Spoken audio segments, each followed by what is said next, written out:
आप सभी का स्वागत है आपके अपने YouTube चैनल SK ज्ञान वर्ल्ड में। आज हम आपको बहुत ही इम्पोर्टेंट चैप्टर करवाने जा रहे हैं जिसका नाम है समांतर श्रेणी अर्थात एरिथमेटिक प्रोग्रेशन, जिसको आप AP भी कहते हैं। तो इसमें हम सबसे पहले समझेंगे AP है क्या, AP कहते हैं किसको, फिर उसके आधार पे जो भी प्रश्न आएंगे उसको हमें करना है। तो सबसे पहले हमने जो चैप्टर लिया है यह आपके मैथ्स का 5वां नंबर का चैप्टर है और इसका नाम है समांतर श्रेणी। तो देखिए एरिथमेटिक प्रोग्रेशन, इसको समझना बहुत ही आसान है। सबसे पहले आप समझिए, जैसे कोई भी चीज अगर क्रम में लिखा हुआ 2, 5, उसके बाद है 8, 11, इस तरीके से डॉट डॉट। देखिए तो इसमें कितना का अंतर है, फिर यहाँ से यहाँ तक देखिए कितना का अंतर है, फिर यहाँ से यहाँ तक देखिए कितना का अंतर है। अगले वाले में से पिछले वाले को घटा दीजिए, अंतर मालूम हो जाएगा आपको।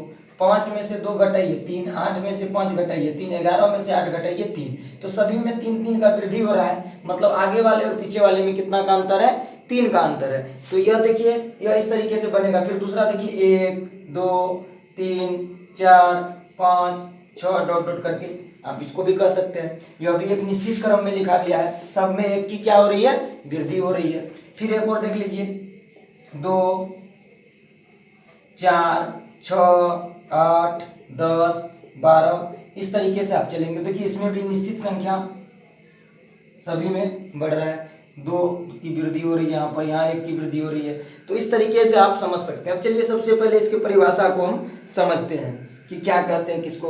तो सबसे पहले आपके लिए एक एग्जाम्पल आएगा, एक परिभाषा आएगा, क्या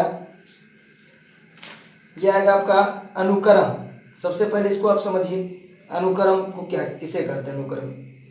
तो देखिए यहाँ पे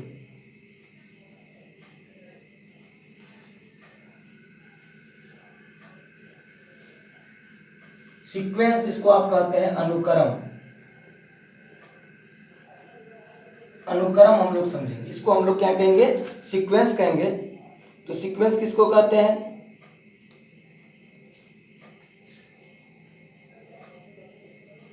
किसी विशेष शर्त के अनुसार, किसी विशेष शर्त के अनुसार,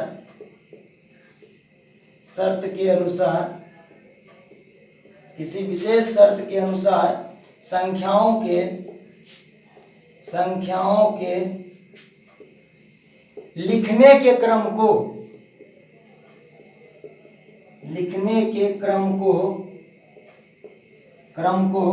क्रम मीन्स ऑर्डर हुआ यहाँ पे, क्रम को क्या कहते हैं, अनुक्रम कहते हैं। सीक्वेंस आप कह सकते हैं, क्या कहते हैं, अनुक्रम कहते हैं।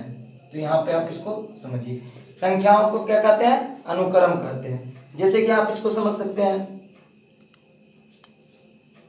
और समांतर श्रेणी किसको कहेंगे, इसी अनुक्रम को ही हम समझेंगे समांतर श्रेणी। जैसे यहाँ पे 1, 2, 3, 4, 5, 6 लिख दीजिए। देखिए एक निश्चित क्रम में लिखा गया, प्रत्येक में 1 की वृद्धि हो रही है।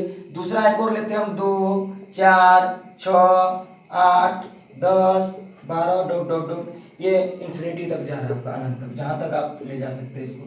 तो यहाँ पे AP 2 टाइप का होता है, एक परिमित और एक अपरिमित। परिमित का मतलब होता है यदि यहाँ पे आके हम समाप्त कर देते हैं तो यह निश्चित है, इसमें पद की संख्या क्या है, निश्चित है। और यहाँ देखिए इसको हम बढ़ाते जा रहे हैं, डॉट डॉट दे दिए, फिर 3 का डॉट, इस तरीके से। तो यह क्या हो गया, अपरिमित। तो AP के 2 टाइप्स होते हैं, 2 प्रकार होते हैं AP के, एक परिमित और एक होते हैं क्या, अपरिमित। तो चलिए सबसे पहले अब हम समझेंगे परिभाषा समांतर श्रेणी का, अर्थात AP एरिथमेटिक प्रोग्रेशन। तो इसको समझ लेते हैं, फिर इसके आगे हम लोग चलेंगे।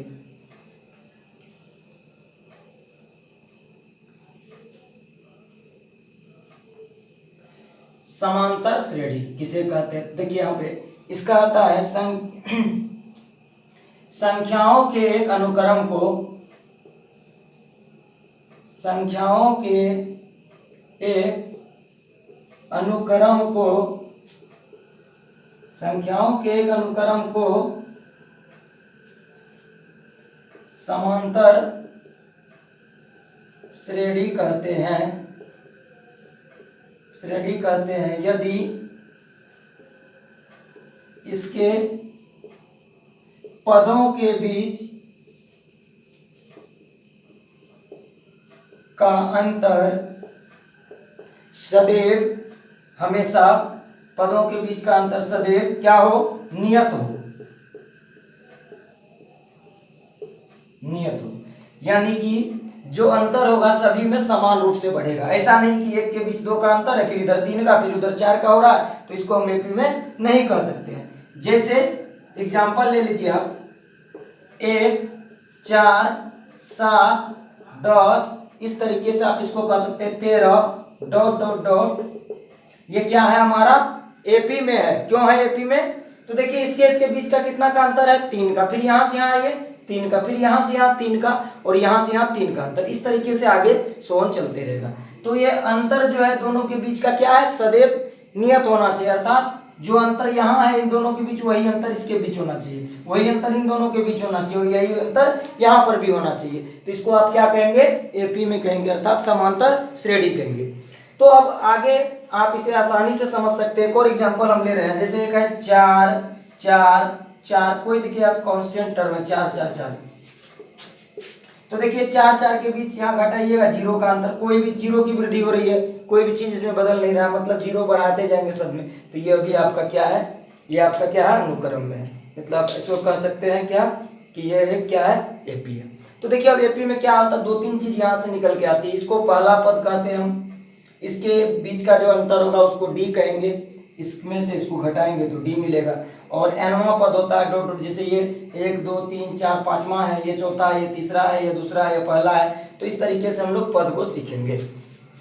तो यहाँ पे हम एपी का जनरल टर्म क्या लिख सकते हैं, T1, T2 या A1, A2, A3 करके लिखते हैं। जैसे एपी का पहला पद A1, A2, A3 dot dot dot करके AN लिख सकते हैं आप, ठीक है। इस तरीके से आप ले जा सकते हैं, T1, T2, T3 करके लिख सकते हैं।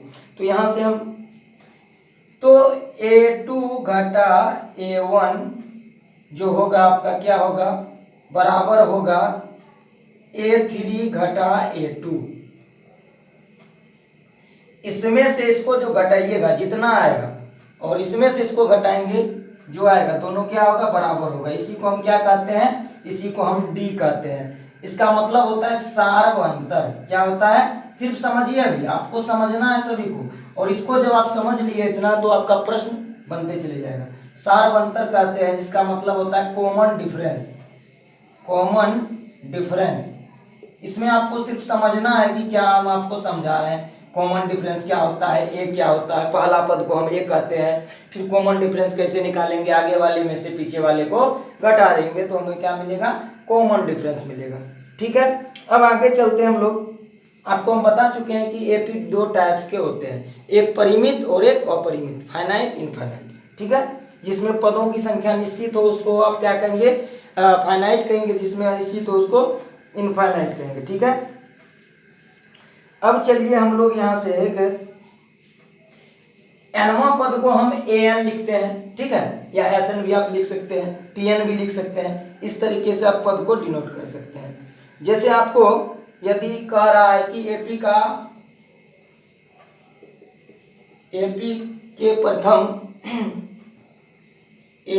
के प्रथम पद ए होगा, और दूसरा पद क्या होगा, ए प्लस डी, तीसरा क्या होगा, ए प्लस 2d। इस तरीके से क्या होता है, डॉट डॉट चलते जाएंगे आप, आपका आएगा क्या, ए प्लस, देखिए ये पहला पद, ये दूसरा में डी है, तीसरा में 2d है, 1d, ये होता है। तो an बराबर क्या होता है, या tn बराबर क्या होता है, a plus n minus 1 into D. इस तरीके से चलता है। यदि आपको कह दे पांचवा पद, तो यहां समझिए ए, तो ए प्लस n के जगह पे 5 भरे हैं ना, 5 में से घटाइए, डी से गुना करिए, तो आपको यहाँ पे मिलेगा a प्लस 5 में से गया 4, 4 गुना डी, ए प्लस 4d। जब यहाँ 5 होगा तो यहाँ इससे 1 कम होगा, यहाँ n होगा तो n से 1 कम होगा। इस तरीके से आप पद को निकाल सकते हैं, और कोई भी पद लिखना हो तो आप इस तरीके से जोड़ के लिख सकते हैं। तो चलिए एक हम प्रश्न करते हैं इस पे से। जो प्रश्न है आपका, एपी के प्रथम 4 पद लिखिए, एपी के प्रथम 4 पद लिखिए, एपी के प्रथम 4 पद लिखिए जब ए बराबर क्या हो आपका, ए बराबर दे दिया है 4 और डी बराबर दे दिया है 3। देखिए बहुत ही आसान है, इसको आप आसानी से करेंगे, ये आपके एनसीईआरटी का सवाल है। तो देखिए ए और डी आपको मालूम है, पहला पद और कॉमन डिफरेंस सार्वंतर दे दिया है।